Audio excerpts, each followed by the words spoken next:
आपने वो विज्ञापन देखे हैं, गारंटीड प्लेसमेंट, मुफ्त में नए स्किल सीखें। अगर कोई भारतीय छात्र है या कोई माता पिता हैं जो अपने बच्चे के करियर को बेहतर बनाना चाहते हैं, तो ये वादे, ये एक उम्मीद की किरण जैसे लगते हैं। लेकिन क्या हो अगर इस उम्मीद के साथ कुछ अदृश्य शर्तें जुड़ी हों?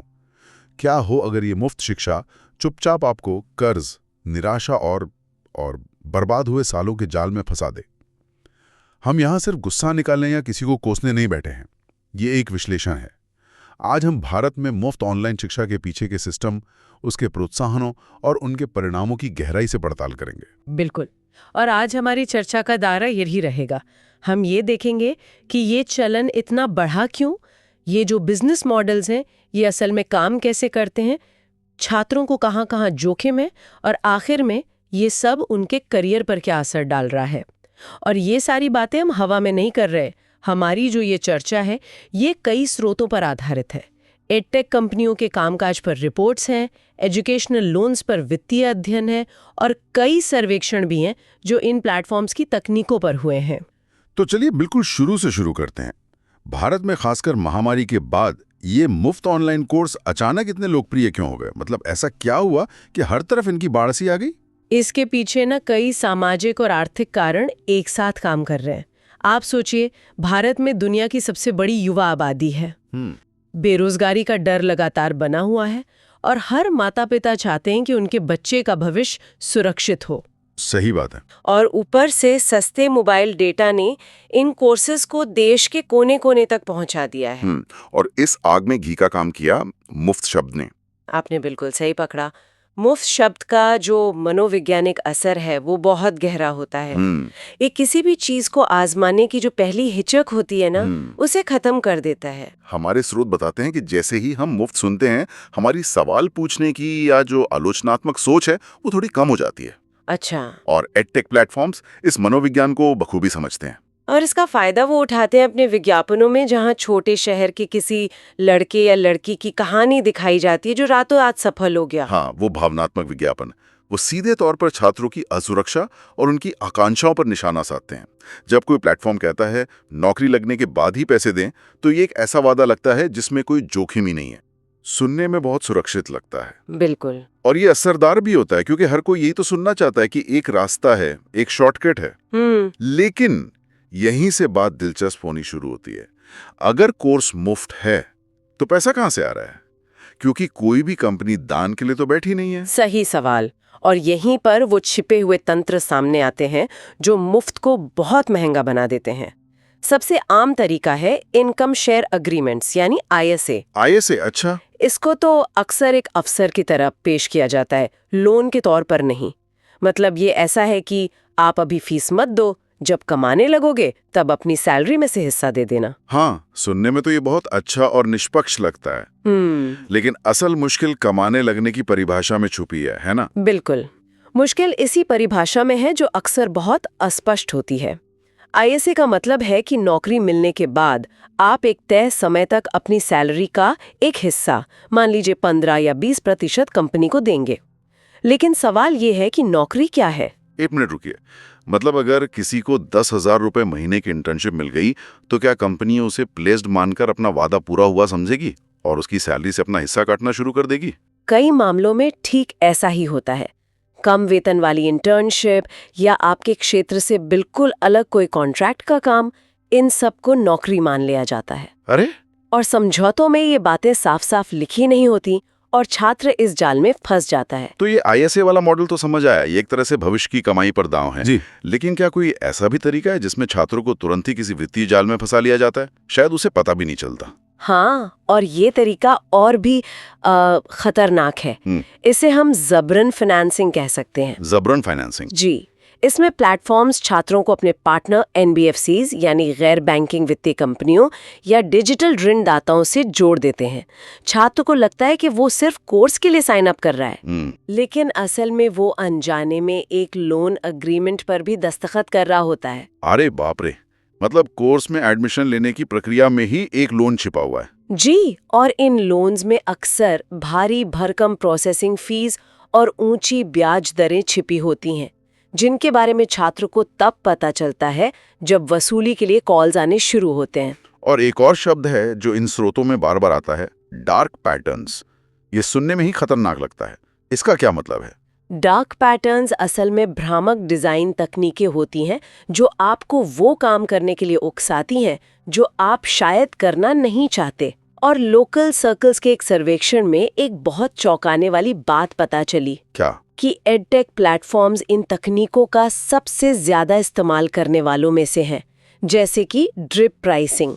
सर्वेक्षण में पाया गया कि 69% प्लेटफॉर्म्स इसका इस्तेमाल करते हैं। ड्रिप प्राइसिंग मतलब आपको कोर्स की कीमत 5,000 रुपये दिखाई जाएगी, लेकिन जब आप पेमेंट करने जाएंगे तो अचानक कन्वीनियंस चार्ज या टैक्स के नाम पर 2-3 हजार रुपये और जोड़ दिए जाएंगे। अच्छा, ये तो बहुत आम है आजकल। हाँ। दूसरा है फॉर्स्ड एक्शन, जिसका इस्तेमाल 73% प्लेटफॉर्म्स करते हैं।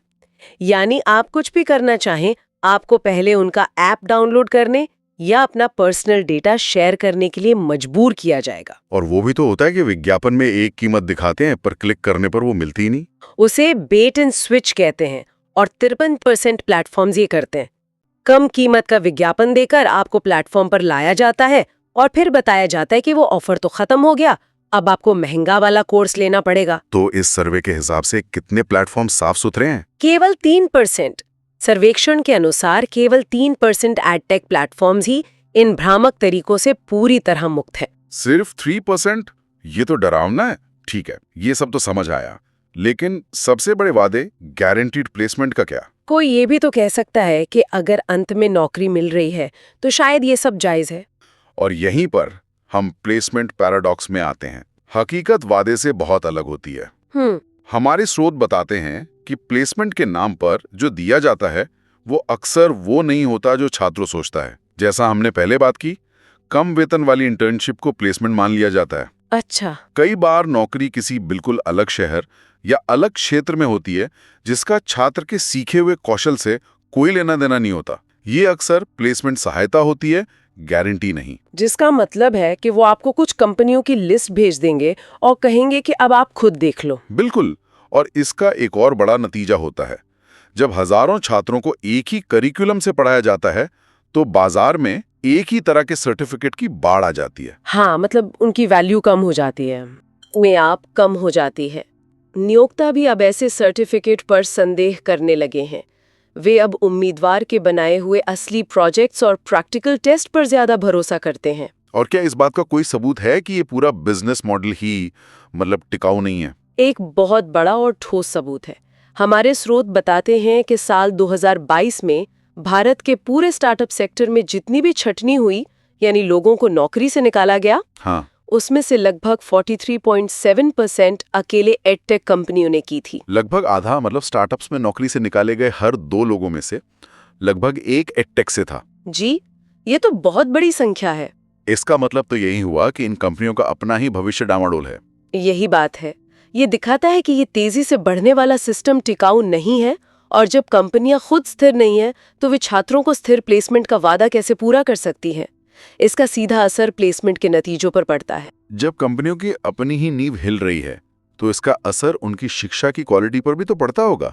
क्या छात्र सच में कुछ ऐसा सीख रहे हैं जो नौकरी के लायक हो? यहाँ एक और बड़ी समस्या है। अक्सर तेजी से ज्यादा कोर्स बेचने के चक्कर में शिक्षा की गुणवत्ता और गहराई से समझौता किया जाता है।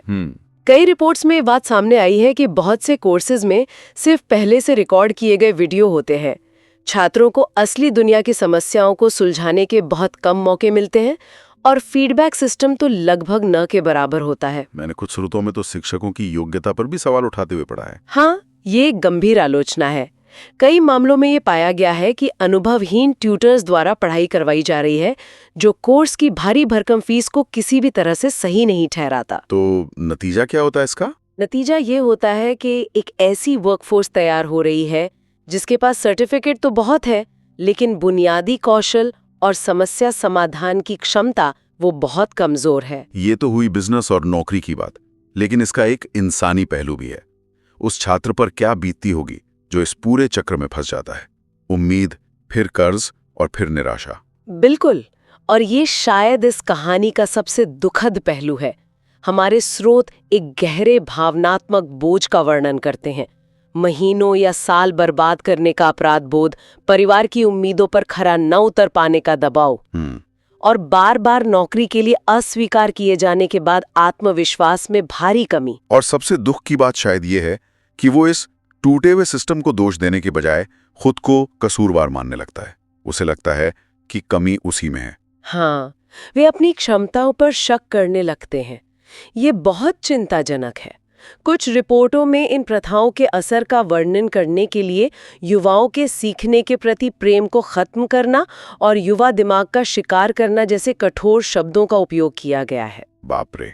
ये दिखाता है कि ये सिर्फ एक वित्तीय समस्या नहीं है, बल्कि ये हमारे युवाओं के भविष्य और उनकी मानसिक सेहत से भी जुड़ा है। ये सब सुनकर कोई भी छात्र या माता पिता घबरा सकता है। तो सवाल ये है कि इस जाल को पहचाना कैसे जाए? वो कौन सी खतरे की घंटियां हैं जिन पर ध्यान देना चाहिए? जागरूकता ही सबसे पहला और सबसे जरूरी कदम है। कुछ स्पष्ट खतरे के संकेत हैं, जैसे अगर किसी कंपनी से बार बार सेल्स के लिए दबाव बनाने वाले कॉल्स आ रहे हैं जो आपको तुरंत आज ही अभी ही फैसला लेने के लिए उकसा रहे हैं, तो सावधान हो जाइए। अगर प्लेसमेंट और रिफंड पॉलिसी को लेकर गोलमोल भाषा का इस्तेमाल किया जा रहा है तो ये एक खतरा है। और अगर कोई कंपनी अपने जटिल अनुबंधों को केवल फोन पर समझा रही है और लिखित में देने से बच रही है, तो ये एक बहुत बड़ा रेड फ्लैग है। और मान लीजिए कोई सेल्स एजेंट फोन पर बहुत बड़े बड़े वादे कर रहा है, तो उससे सीधे सीधे कौन से सवाल पूछने चाहिए ताकि दूध का दूध और पानी का पानी हो जाए? कुछ बहुत ही महत्वपूर्ण सवाल हैं जो हर किसी को पूछने चाहिए। पहला, क्या आपकी प्लेसमेंट की गारंटी कानूनी रूप से लागू करने योग्य है? क्या आप ये बात मुझे लिखित में दे सकते हैं? अच्छा। दूसरा, आपके पिछले बैच के कितने प्रतिशत छात्रों को प्रासंगिक नौकरियों में और किस औसत वेतन पर नौकरी मिली है? मुझे इसका डेटा दिखाइए। सही। तीसरा और शायद सबसे जरूरी, क्या मैं ये कोर्स बीच में बिना किसी बड़े वित्तीय दंड के छोड़ सकता हूँ? आपकी एग्जिट पॉलिसी क्या है, उसे ध्यान से पढ़ें। एक अध्ययन में ये भी पता चला कि शिक्षा ऋण लेने वाले अक्सर पूरी जानकारी नहीं रखते। वे कोर्स के सिलेबस पे तो बहुत ध्यान देते हैं, लेकिन वित्तीय समझौते वाले पन्नों को नजरअंदाज कर देते हैं। सही बात है। हमारी सलाह है कि वित्तीय समझौते की भी उतनी ही बारीकी से जांच करें जितनी कोर्स के करिकुलम की करते हैं। तो इस पूरी बातचीत का सार क्या है? क्या हमें ऑनलाइन शिक्षा से पूरी तरह दूर रहना चाहिए? क्या सभी ऑनलाइन कोर्सेज खराब हैं? नहीं, बिल्कुल नहीं। समस्या ऑनलाइन शिक्षा में नहीं है, जिसमें वास्तव में सीखने की अपार संभावनाएं हैं। समस्या है अपारदर्शिता में और उन बिजनेस मॉडलों में जो छात्रों की आशा और हताशा का मुद्रीकरण करते हैं, यानी उसे पैसे कमाने का जरिया बनाते हैं। तो इसका समाधान क्या है? लंबे समय में तो देखिए, उपभोक्ताओं, खास तौर पर नाबालिगों की सुरक्षा के लिए मजबूत सरकारी नियमों की जरूरत है। एक सर्वेक्षण में ये बात साफ तौर पर सामने आई कि 96% उपभोक्ता इस सेक्टर में कंपनियों के स्वनियमन पर भरोसा नहीं करते और अनिवार्य सरकारी हस्तक्षेप चाहते हैं। जब तक ऐसा नहीं होता, तब तक जागरूकता और सावधानी ही सबसे बड़ा बचाव है। श्रोताओं के लिए एक अंतिम विचार जिस पर वे इस चर्चा के बाद सोच सकें। इस पर विचार करें। हमारे स्रोत देश की आर्थिक स्थितियों जैसे बेरोजगारी और ऐसे अपस्किलिंग पाठ्यक्रमों की मांग के बीच एक सीधा संबंध दिखाते हैं। जब बेरोजगारी बढ़ती है तो ऐसे कोर्सेज की मांग भी बढ़ जाती है। सही है। अब सवाल ये है कि जब कोई पूरा सिस्टम लाभ कमाने के लिए इस राष्ट्रीय चिंता का फायदा उठाता है, तो इसकी दीर्घकालिक लागत क्या होती है? ये सिर्फ कुछ छात्रों के व्यक्तिगत कर्ज के बारे में नहीं है। ये समाज के एक मौलिक स्तंभ यानी शिक्षा पर हमारे सामूहिक विश्वास के क्षरण के बारे में है। और उस भरोसे की कीमत किसी भी कोर्स की फीस से कहीं ज्यादा है।